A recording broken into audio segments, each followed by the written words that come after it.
अस्सलाम वालेकुम and welcome to our channel. एक लम्हे के लिए सोचते हैं कि मेरे सर में दर्द है या मैं बिल्कुल ठीक महसूस नहीं कर रहा और मैं कोई दवाई इस्तेमाल कर लेता हूँ, कोई टेबलेट यूज कर लेता हूँ, कोई कैप्सूल इस्तेमाल कर लेता हूँ या फिर कोई सिरप ले लेता हूँ और उसके बाद मैं फर्क महसूस करता हूँ कि मेरे सर का दर्द भी कम हो गया है और जो मेरी तबीयत के अंदर खराबी थी वो भी ठीक हो गई है। लेकिन थोड़े ही लम्हे में मुझे पता चलता है कि वो जो दवाई मैंने इस्तेमाल की उसके अंदर तो कोई केमिकल ऐसा था ही नहीं। उसके अंदर चीनी मौजूद थी जो कि एक सिंपल मिठास थी और मैं उससे अपने आप को ठीक महसूस कर रहा हूँ। तो एक लम्हे के लिए मेरे ज़हन में ये सवाल ज़रूर आएगा कि क्या फिर ये जो मैं अपने आप को ठीक महसूस कर रहा था, या ये कोई वहम था मेरा? या फिर वाक़ई मेरे जिस्म के अंदर कुछ ऐसा ज़रूर हुआ,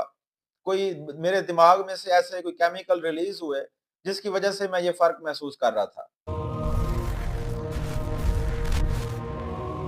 हकीकत ये है कि ये जो मैं बात कर रहा हूँ, ये हम में से ज़्यादातर लोग इस चीज़ को महसूस कर चुके हैं, इस चीज़ का एक्सपीरियंस कर चुके हैं और इस इफ़ेक्ट को कहते हैं प्लेसिबो इफ़ेक्ट। ज़्यादातर अरसे तक इस प्लेसिबो इफ़ेक्ट को कोई संजीदगी से नहीं लिया जा रहा था और ये समझा जाता था कि ये इंसानों का वहम होता है। आज की जदीद साइंस ये साबित करती है कि प्लेसिबो इफ़ेक्ट एग्ज़िस्ट करता है और ये कोई हमारे दिमाग का धोखा नहीं, बल्कि एक हकीकी बायोलॉजिकल अमल है। जब इंसान को ये यकीन हो जाता है कि उसको इस पर्टिकुलर दवाई से फ़ायदा मिलेगा, तो जिस्म के अंदर हकीकी तब्दीलियाँ आती हैं और हमारे दिमाग के मुख्तलिफ हिस्से मुतहर्रिक हो जाते हैं और उनमें से कुछ ख़ास केमिकल रिलीज़ होते हैं, जो इन सिम्पटम्स को कम करने की वजह बनते हैं। अगर मैं केमिकल्स की बात करूँ तो हमारे दिमाग में से एंडोर्फिन रिलीज़ होता है, जो दर्द को कम करने की एक नेचुरल दवा है और इसके अलावा डोपामाइन रिलीज़ होता है, जो खुशी का एक हार्मोन है और इसके अलावा हौसले से उसका ताल्लुक है, बॉडी की मूवमेंट्स के साथ उसका ताल्लुक है और इसके अलावा एंडोकैनाबिनॉइड्स प्रोड्यूस होते हैं, वो भी हमारे ब्रेन से प्रोड्यूस होते हैं, हमारे दिमाग से प्रोड्यूस होते हैं,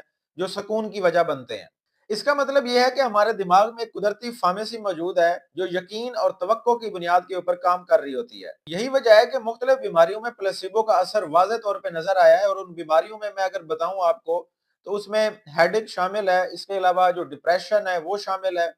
पार्किंसन जिसमें लोगों में जो है वो उनकी हरकत उनके कंट्रोल में नहीं होती। इसके अलावा अंतड़ियों की बीमारी जिसे आईबीएस कहते हैं, इरिटेबल बाउल सिंड्रोम, इसमें इस सिर्फ इस वजह से बेहतरी आई है कि लोग समझते हैं कि उनको मौसर इलाज मिल रहा है, हालाँकि उनको कोई भी इलाज नहीं मिल रहा होता। वो एक प्लेसिबो ट्रीटमेंट होती है, जिसके अंदर कोई केमिकल मौजूद नहीं होता जो इन बीमारियों का इलाज कर रहा हो। इवन कुछ रिसर्च में तो ये भी साबित हुआ है कि अगर 2 ग्रुप्स थे, जिस तरह एक्सपेरिमेंटल स्टडी की जाती है तो 2 ग्रुप बनाए जाते हैं। एक को जो है वो मेडिसिन लगाई जा रही होती है और एक को सिर्फ प्लेसिबो ट्रीटमेंट लगाई जा रही होती है, जिसके अंदर कोई केमिकल नहीं होता। तो कुछ रिसर्च ऐसी भी हमारे सामने मौजूद है, जिसमें प्लेसिबो ग्रुप में भी सेम फ़र्क आया है और जिनको ट्रीटमेंट मिल रहा था, जिनको दवाई लगाई जा रही थी, उनकी भी बेहतरी सेम आई है। तो इसका क्या मतलब हुआ कि जो इलाज मिल रहा था, जो असल दवाई से लोगों को फ़र्क पड़ रहा था, और दूसरों को फ़र्क उनके यकीन की वजह से पड़ रहा था कि उनको भी कोई ना कोई दवाई मिल रही है। हालाँकि उस दवाई के अंदर कोई केमिकल नहीं था, कोई फार्मास्यूटिकल ड्रग शामिल नहीं थी, लेकिन वो इस यकीन के ऊपर थे कि उनको था कि हमें भी दवाई मिल रही है, तो वो भी बराबर ही ठीक हो रहे थे। लेकिन इसमें एक बात डिस्कस करना ज़रूरी है कि ये जो प्लेसिबो है, ये एक इज़ाफ़ी इलाज है और ये सिर्फ़ अलामात को कम करने की वजह बन सकता है, ओवरऑल बीमारी को ठीक करने की वजह नहीं बनता। इसको हम एक इज़ाफ़ी असर के तौर पे कह सकते हैं कि अगर लोगों को यकीन हो कि वो ठीक हो जाएँगे या उनको ये यकीन हो कि जो उनको दवाई मिल रही है उससे वो बिल्कुल ठीक हो सकते हैं, नॉर्मल लाइफ़ गुज़ार सकते हैं, तो उसका असर ज़्यादा हो सकता है। इसी तरह जब मैं प्लेसिबो इफ़ेक्ट की बात कर रहा हूँ, ये एक पॉज़िटिव थिंकिंग है दिमाग की, जिसमें इंसान ये सोचता है कि उसको कोई इलाज मिल रहा है, पॉज़िटिवली सोचता है उसके बारे में कि मैं इससे ठीक हो जाऊँगा, तो उसका असर होता है। इसी तरह एक और इफ़ेक्ट है जिसे नोसिबो इफ़ेक्ट कहते हैं कि अगर हम अपने दिमाग में बुरे ख़यालात रखेंगे, नेगेटिवली सोचेंगे, तो उसका हमारे जिस्म के ऊपर नेगेटिव असर भी हो सकता है। इवन रिसर्च में यहाँ तक रिपोर्ट होता है कि अगर डॉक्टर किसी मरीज़ को ये बताए कि ये जो मैं आपको दवाई दे रहा हूँ, इसका फ़ायदा तो ये है और इसके नुकसानात, साइड इफ़ेक्ट ये भी हो सकते हैं, और अगर मरीज़ के दिमाग में वो साइड इफ़ेक्ट्स ही सिर्फ़ बैठ जाएँ, तो ऐसा साबित हुआ है कि उस दवाई से फ़ायदा होने की बजाय साइड इफ़ेक्ट्स ज़्यादा नज़र आए हैं।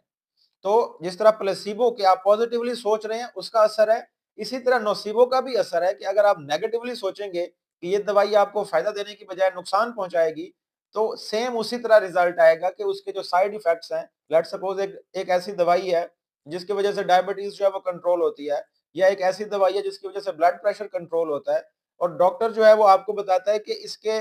سائیڈ ایفیکٹس ہو سکتے ہیں کہ آپ کو سر درد ہو سکتا ہے، متلی ہو سکتی ہے، نوزیا ہو سکتا ہے، اور آپ جو ہے فائدے کی بجائے یہ ذہن میں رکھ لیں کہ اس سے تو یہ سائیڈ ایفیکٹس ہو سکتے ہیں، تو دیئر از چانس کہ آپ کو وہ سائیڈ ایفیکٹ ضرور آئیں گے۔ یہاں پہ ایک اخلاقی سوال یہ ہے کہ کیا ڈاکٹر حضرات چونکہ پلیسیبو کا ایفیکٹ ہے تو کیا وہ جھوٹ بولیں اپنے مریض سے؟ تو تحقیق تو بالکل اس کی اجازت نہیں دیتی، لیکن میں آپ کو حیران کن بات یہ بتاؤں کہ کچھ ایسے ٹرائل بھی ہمارے سامنے ہیں جس میں مریضوں کو یہ بتا دیا گیا کہ آپ کو پلیسیبو ٹریٹمنٹ مل رہی ہے، کہ جو دوائی آپ کو مل رہی ہے اس کے اندر کچھ نہیں ہے، کوئی کیمیکل نہیں ہے اس کے اندر، آپ کو صرف پلیسیبو ٹریٹمنٹ مل رہی ہے۔ تو ریسرچ کے اندر یہ ثابت ہوا ہے کہ ان کو پتہ ہونے کے باوجود بھی ان کے اندر بہتری آئی ہے۔ تو اٹ مینس کہ اگر ہیومن برین یہ سوچ رہا ہے کہ اس کو فائدہ ہو رہا ہے تو مریض اس سے بہتر ہو رہا ہے، اس کی ہیلنگ بہتر ہو رہی ہے۔ آج دنیا بھر میں اس پرٹیکولر پلیسیبو کے اوپر بہت زیادہ ریسرچ ہو رہی ہے، اور یہ چیز بھی سامنے آ رہی ہے کہ کچھ خاص لوگوں میں پلیسیبو کا ریزلٹ زیادہ آتا ہے، اور اس کی وجہ ان کی جو مینٹل تھنکنگ ہے، ان کی مینٹل اورینٹیشن ہے، ان کی دماغی اورینٹیشن ہے، اس کا بڑا رول ہے۔ اب یہ چیز دیکھنے کی کوشش کی جا رہی ہے کہ کن لوگوں کے اوپر یہ جو پلیسیبو ایفیکٹ ہے یہ زیادہ آتا ہے اور کن لوگوں پہ نہیں آتا۔ تو اس سے یہ کچھ ممکنات میں سے یہ بھی ہے کہ فیوچر کے اندر، مستقبل کے اندر جو علاج ہے وہ بیماریوں کی بجائے لوگوں کی مینٹل تھنکنگ کی بنیاد پہ کیا جائے، ان کی مینٹل کیپیسٹی کی بنیاد کے اوپر کیا جائے کہ وہ کس طرح کی جو ٹریٹمنٹ کو پسند کرتے ہیں۔ اسی طرح یہ جو علاج کا دائرہ کار ہے یہ ہمارے جسم تک محدود نہیں رہے گا، بلکہ اس کے اندر ہمارے دماغ کی اورینٹیشن بھی شامل ہو جائے گی کہ کس پرٹیکولر انڈیویجول کو کس طرح کی ٹریٹمنٹ دی جائے۔ اب آخر میں کہ اس پرٹیکولر ویڈیو کا ہماری زندگی کے ساتھ کیا تعلق ہے، تو اس ویڈیو میں اہم میسج ہے کہ آپ کا یقین، آپ کی توقعات اور آپ کا خوف کسی بھی بیماری کے تجربے کو بدل سکتا ہے۔ مطلب اگر ہم سکون کے ساتھ علاج کروا رہے ہوں گے تو ہم درد کم محسوس کر سکتے ہیں، اور اسی طرح اگر ہم خوف میں ہوں گے تو ہم اس درد کو بڑھا بھی سکتے ہیں۔ آخر میں ایک سوال آپ کے لیے چھوڑ کے جا رہا ہوں کہ اگر واقعی میں ہمارا دماغ ہمارے جسم کے اندر تبدیلیاں لا سکتا ہے تو ہم اپنے لیے جو لمیٹیشن لگاتے ہیں کہ یہ پرٹیکولر چیز میں نہیں کر سکتا، یہ چیز میری لمٹ سے باہر ہے،